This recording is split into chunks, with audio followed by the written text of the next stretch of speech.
বিদেশ থেকে ফিরেই বড় বিপদে দেব। কি হয়েছে তার সাথে?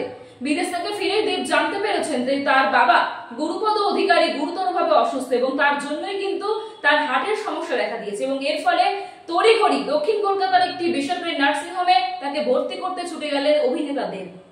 বিদেশ থেকে ফিরেই বড় বিপদে দেব। কলকাতায় এসে তড়িঘড়ি ছুটলেন হাসপাতালে। বিদেশ থেকে ফেরার পরেই বিপদ। কলকাতায় ফিরতেই তড়িঘড়ি হাসপাতালে ছুটতে হলো অভিনেতা তথা তৃণমূল সাংসদ দেবকে।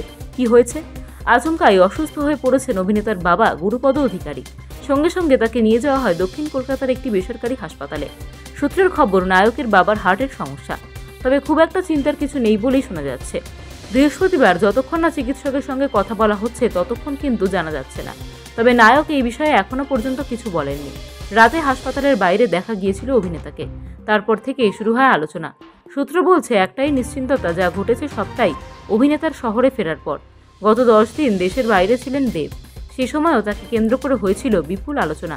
আরজিকর কাণ্ডের মাঝে তার সমাজ মাধ্যমের পোস্ট নিয়ে হয়েছিল নিন্দার ঝড়।